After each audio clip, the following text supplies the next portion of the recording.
사랑의 샘, 평화의 소리, KCR 종합뉴스, 365 헬스, 마이랑이 베이로 변호사 윤영준, 다이나스픽, 한상유통과 H마트, 에듀킹덤 컬리지 다네모라, JMP 로 이완상 변호사 공동 제공입니다. 뉴질랜드 뉴스입니다. 크리스토퍼 럭슨 총리는 뉴질랜드 나토 정상회의 참석을 위해 오늘 네덜란드 헤이그에 도착했습니다. 뉴질랜드는 나토 회원국은 아니지만 파트너 국가로 분류됩니다. 이는 럭슨 총리가 정치적 주요 결정을 내리는 북대서양 이사회 본회의에는 참석하지 않는다는 뜻입니다. 그러나 유럽과 북미 각국의 총리 및 대통령들과의 12건에 달하는 양자 회담을 포함해 48시간 동안의 집중적인 외교 일정을 소화할 예정입니다. 최근 몇 년간 뉴질랜드와 나토 간의 관계는 점점 가까워지고 있으며 북대서양 국가들은 중국과 북한에 대해 점점 더 경계심을 보이고 있습니다. 나토 뉴질랜드 간의 협력은 2012년에 공식화되었고 지난해 새로운 파트너십 협정이 체결되었습니다. 나토 사무총장 마르크 류테는 이달 초 런던 채텀하우스 행사에서 우리는 유럽 대서양 지역만이 국제정세의 무대라고 생각해서는 안 된다며 태평양에서 일어나는 일과도 밀접하게 연결되어 있다는 사실을 인식해야 한다고 말했습니다. 이러한 인식에 따라 나토는 뉴질랜드, 호주, 일본, 한국과의 파트너십을 강화해 왔으며 이들 4개국은 IP4라는 이름으로 묶여 있습니다. 이번 헤이그 회의에서도 이들 국가가 함께하는 별도 행사가 예정되어 있었으며 트럼프 대통령이 이들과의 회담을 추진하고 있다는 추측도 있었습니다. 그러나 일본 언론은 일본 총리 시게루 이시바가 트럼프 대통령과의 회담이 성사되지 않을 것으로 판단해 전격적으로 일정을 취소했다고 보도했습니다. 한국과 호주도 각각 장관급 인사를 대신 파견하기로 해 결과적으로 럭슨 총리만이 유일한 IP4 정상으로 회의에 참석하게 되었습니다. 총리 대변인은 이에 대해 럭슨 총리의 나토 일정은 추후 확정될 예정이라며 구체적인 언급을 피했습니다. 뉴질랜드 이민 당국은 지난 4월부터 시작된 액티브 인베스터 플러스 이른바 골든비자 제도 신청자가 최근 3개월간 200명에 육박했다고 밝혔습니다. 이는 영어 능력 증명 의무가 폐지되고 투자 금액과 체류 기간 요건이 대폭 완화되면서 투자 이민 수요가 크게 늘어난 결과로 풀이됩니다. 해당 제도는 3년간 500만 달러를 투자하고 연간 21일 이상 체류해야 하는 그로스 경로와 5년간 1,000만 달러를 투자하고 연간 105일 이상 체류하는 밸런스드 경로 두 가지로 개편됐습니다. 뉴질랜드 정부에 접수된 신청서 중 미국 국적자가 55건으로 가장 많았고 그 뒤를 이어 홍콩 15건, 중국 12건이 뒤를 이었습니다. 현재까지 42건이 승인되었으며 최소 6억 2천만 달러의 투자가 유입된 것으로 알려졌습니다.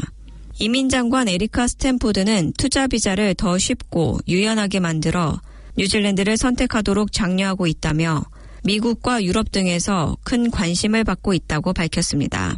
또한 관련 웹페이지 방문자 수가 최근 2달 사이 232% 증가하는 등 투자자들의 관심이 급증하고 있다고 전했습니다.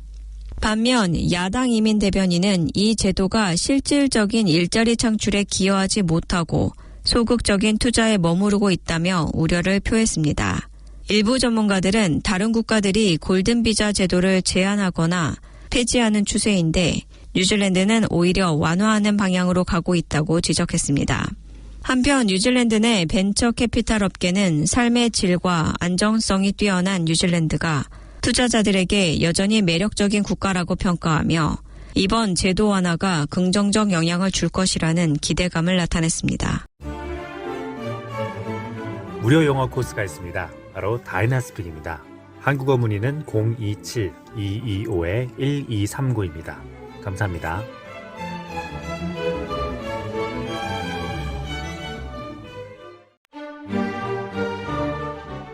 한상유통과 H마트, 한국 롯데마트와 이마트에서 취급하는 여러 가지 제품을 뉴질랜드에서 만나보실 수 있습니다. 많은 사랑 부탁드립니다. 감사합니다. 코탈리티 최신 데이터에 따르면 주택가격은 2030년대 중반에 2021년 주택가격 정점 시점보다 실질적으로 20% 낮을 것으로 예측했으며 주택시장 활동은 회복세를 보이고 있지만 가격은 여전히 정체 상태입니다. 인포매트릭스의 수석 예측가인 가레스 키어너는 이 상황이 당분간 지속될 가능성이 높다고 말했습니다. 예측에 따르면 2030년 6월까지 5년간 주택가격 상승률이 연간 평균 3.1%를 기록할 것이라고 설명했습니다.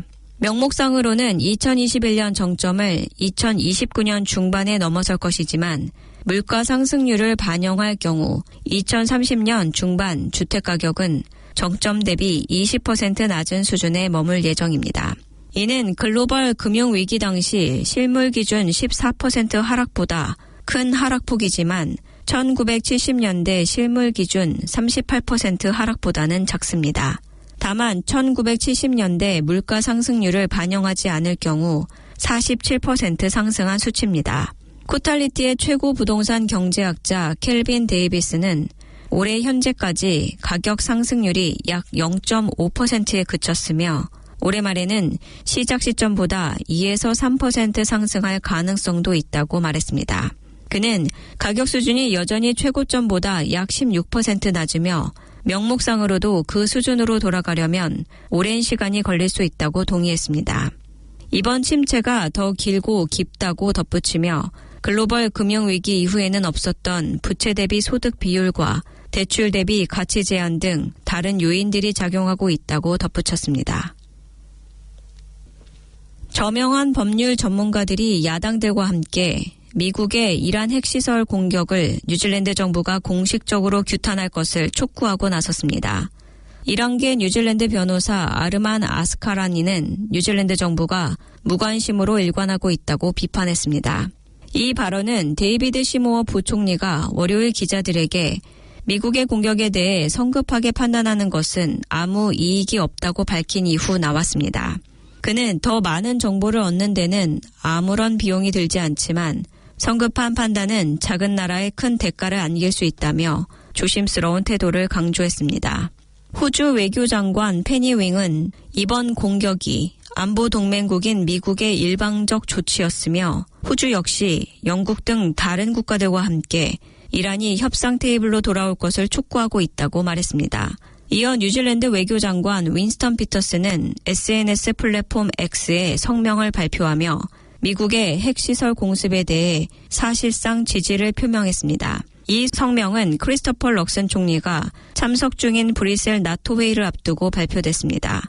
피터스 장관은 이란이 핵무기를 개발하도록 내버려둘 수는 없다고 말하며 미국이 이란의 핵 역량을 약화시키기 위해 목표를 정해 실시한 공격이라고 평가했습니다. 또한 미국이 유엔 안전보장이사회에 보낸 성명을 인용해 이번 공격이 유엔 헌장에 따라 집단적 지휘권을 행사한 것이라고 인정했습니다. 지금까지 전해드린 뉴질랜드 뉴스는 원뉴스, RNZ, 뉴질랜드 헤럴드, 스톱, 인터레스트.co.nz에서 간추렸습니다. 오늘의 환율 정보입니다. 뉴질랜드 달러화 대비 원화의 기준 환율은 819원 75전, 한국에서 보낼 때 827원 94전, 한국에서 받을 때 811원 56전입니다.